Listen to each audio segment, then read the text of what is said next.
जय हिंद बच्चों। तो आज हम लोग जानेंगे इलेक्ट्रिसिटी के बारे में, करंट के बारे में, विद्युत के बारे में। क्लास 10 की चैप्टर है ये।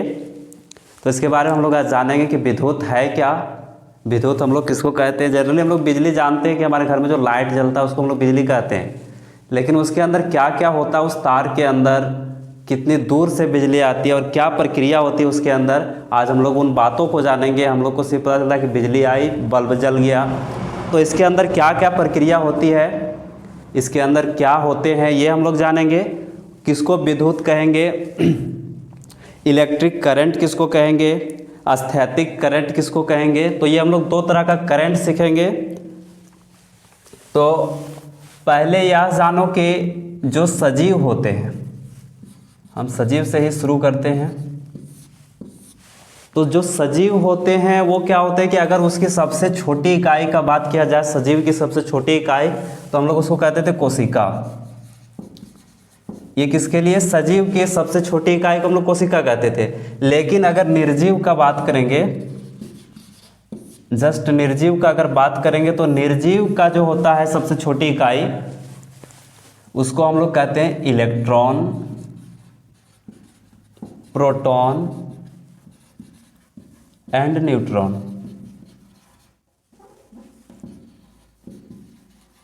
ये तीन चीज होता है।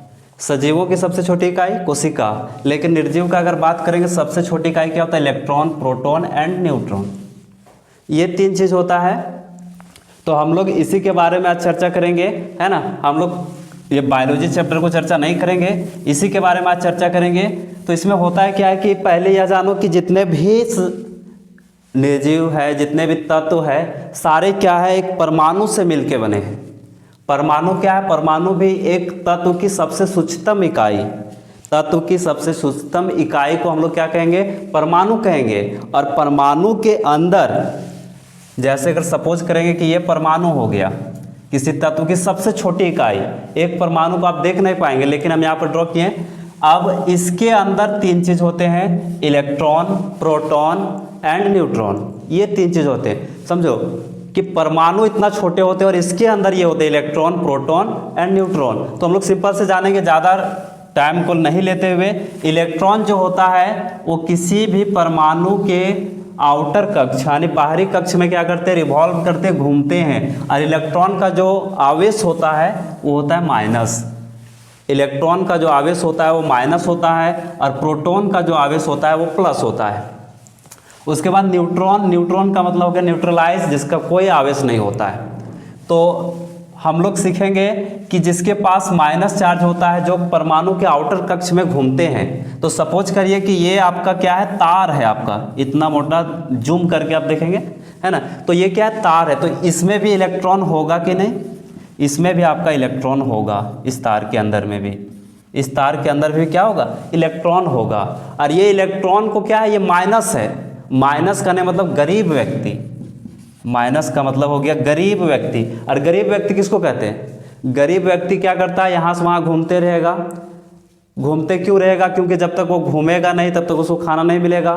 तो इसके लिए क्या करता है, इलेक्ट्रॉन को सपोज करो कि वो गरीब है, वो घूमते रहता है किसके, परमाणु के चारों ओर। क्योंकि ये माइनस है, माइनस को हम लोग गरीब सपोज करेंगे, तो वो क्या होता है कि इधर से उधर घूमते रहते हैं। अब क्या होता है कि ये इलेक्ट्रॉन इसमें मौजूद है, किसमें, आपकी तार जो है, तार लगा हुआ बिजली का तार, उसमें आपका इलेक्ट्रॉन क्या है, मौजूद है। अब अगर आप इधर से क्या करेंगे, अभी जैसे इसमें तार नहीं जोड़े हम, जो हमारी ऊर्जा आ रहा है हम लोग उससे इसको कनेक्ट नहीं किए हैं, तार इसमें नहीं जोड़ा हुआ, सिर्फ काट के तार रखे हैं। तब क्या होगा कि ये इलेक्ट्रॉन एक ही जगह रहेंगे, यहाँ से वहाँ तो जाएगा नहीं। तो जब इलेक्ट्रॉन मूव नहीं करेंगे, एक जगह से दूसरे जगह नहीं जाएंगे, तब इस प्रकार के करंट को हम लोग कहते हैं static current, statics current. Static currents जो है ये हम लोग पढ़ेंगे 11th क्लास में और 12th क्लास में।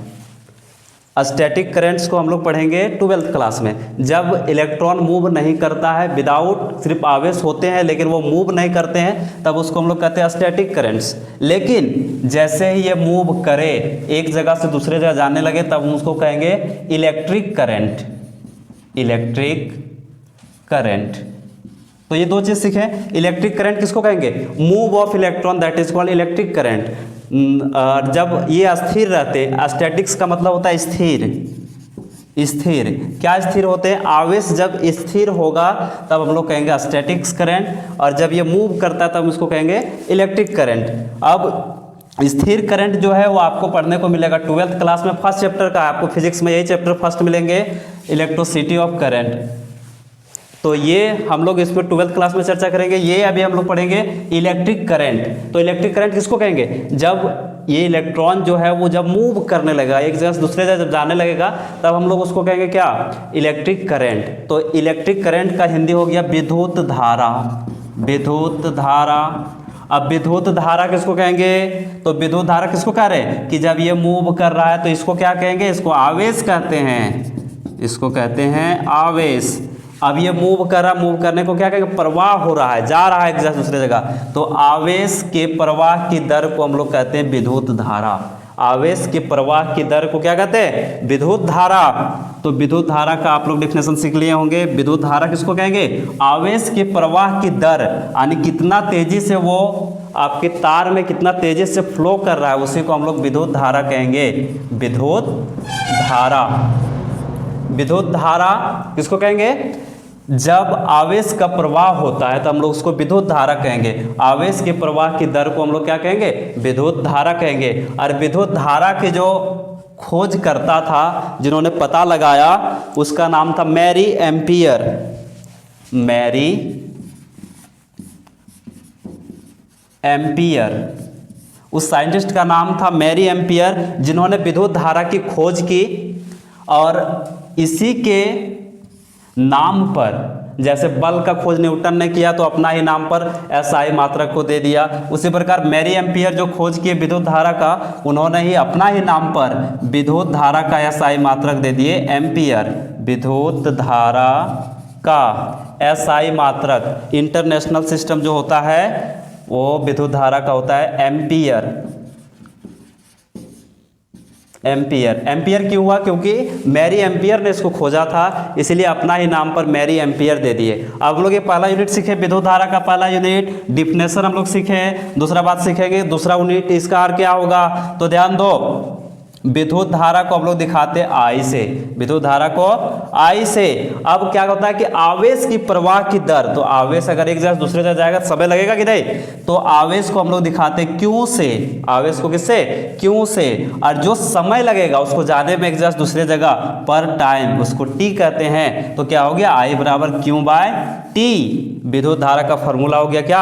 आई बराबर क्यू बाय टी, आवेश बटा समय। अब इसका यूनिट हम लोग निकालेंगे तो क्या होगा? आवेश का एसआई मात्रक। आवेश का खोज करने वाला कौन था? कूलाम। कौन था? कूलाम था। आवेश की खोज करने वाला कूलाम था, इसलिए आवेश का एसआई मात्रक क्या होगा? कूलाम। सी लिखते हैं। और समय का एसआई मात्रक आप लोग जानते हो कि सेकेंड, एस लिखते हैं। तो दूसरा यूनिट क्या हो गया विद्युत धारा का? कूलाम पर सेकेंड। कूलाम पर सेकेंड। और कूलाम पर सेकेंड को ही कहते हैं मैं एम्पियर। कूलाम पर सेकंड को ही क्या कहते हैं? एम्पियर। आप ये याद रखो चाहे ये याद रखो, दोनों चलेंगे आपका। तो समझ गया? विद्युत धारा का डिफिनेशन सीख लिया हम लोग, विद्युत धारा का एसआई मात्रक सीख लिए, विद्युत धारा का कौन खोज किए, विद्युत धारा का फार्मूला क्या होता है, उसका यूनिट, दो यूनिट हम लोग सीखे। मैरी एम्पियर ने खोज किया था इसलिए एम्पियर रखा। अब उसके बाद सीखेंगे इसका, इस पर क्वेश्चन कैसे सॉल्व करेंगे। तब बताओ, जहां पर आप ध्यान देंगे कि ये इलेक्ट्रिक करंट हो गया, ये आवेश हो गया, एक समय हो गया आपके पास, तो इसमें से दो चीज आपका दिया रहेगा, तीन चीज है आपके पास, दो चीज दिया रहेगा, कोई भी ज्ञात करने बोलेगा। जैसे एक एग्जाम्पल आपको समझाते हैं यहाँ पर। जैसे यहाँ पर देखिए, अगर दिया हुआ है 2C, C किसको कहते हैं? आवेश को, यानी 2C दिया हुआ है, 2 कूलाम आपके पास दिया हुआ है, और कहता है कि इसमें समय जो लगता है वो 5 सेकेंड लगता है। समय कितना? 5 सेकेंड। तो आपको कहेगा विद्युत धारा ज्ञात करिए, तो आप डायरेक्ट फॉर्मूला लगाएंगे आई बराबर क्यू बाय टी। तो आई बराबर क्या हो गया? क्यू कितना दिया हुआ है? 2, और समय कितना दिया हुआ है? 5। तो आप इससे डिवीजन कर देंगे। 5 से जब इसको 2 को डिवीजन करेंगे तो 0.4, आएगा आपका 0.4 और लास्ट में क्या लिखेंगे, या तो कूलाम पर सेकंड लिखिए या तो एम्पियर लिखिए। एम्पियर को हम लोग बड़ा ये से दिखाते हैं, यानी कितना आएगा करंट आपका 0.4 एम्पियर। 0.4 एम्पियर। ये बहुत आसान है, आपके एग्जाम में आता है ये क्वेश्चन। इससे आपको न्यूमेरिकल दिया रहेगा कि कहता है कि किसी तार में इतना आवेश प्रवाह हो रहा है, इतना समय लगा, तो विद्युत धारा ज्ञात करिए। इसी प्रकार की और जानने के लिए हम लोग अगले टॉपिक में चर्चा करेंगे। तब तक के लिए थैंक यू।